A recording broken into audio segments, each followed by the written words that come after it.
anything like me, you get bored very, very easily, so quarantine hasn't been the best for you.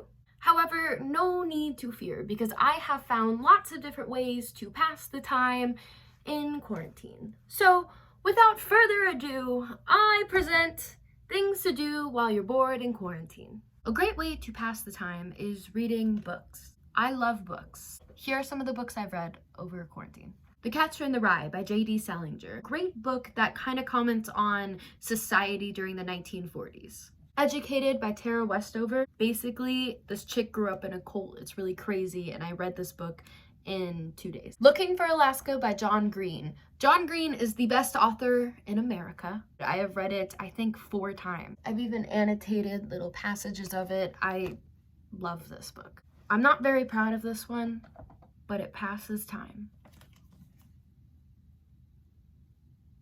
The Twilight series. It's a good story, okay? The characters suck, the movie sucks, the relationships suck, but it's a good story, and I recommend checking it out. These books are also very thick, so it's a great way to waste a couple of days in quarantine.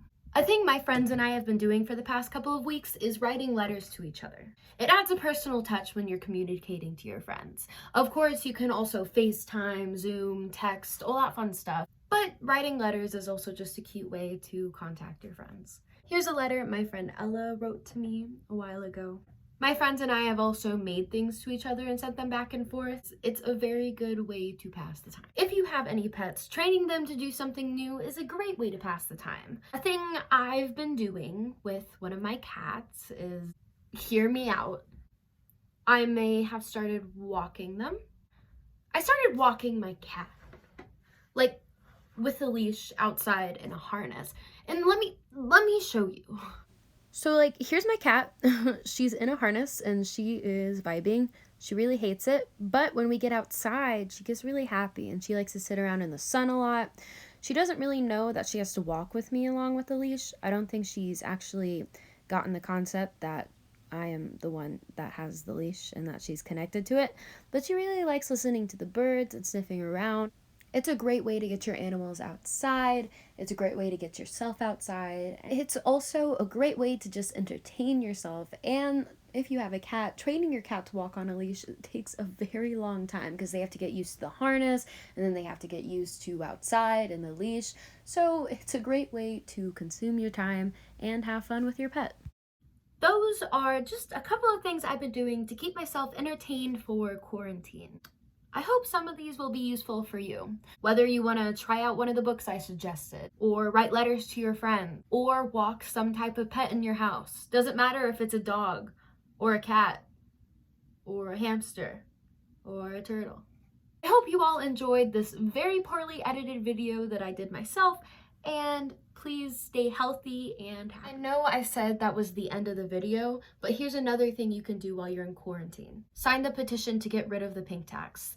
The link is in the description below, and basically this petition was created by Fisher's Own, Carrie Lassay, Anna Gaston, and Emily Brewer. Hey Adriana, what is the pink tax? Very good question. The pink tax basically refers to the extra price that is placed on feminine products. Let me tell you some statistics. Women have to pay 13% more for personal care products, 8% more for adult clothing, 7% more for toys and accessories, and 4% more for children's clothing.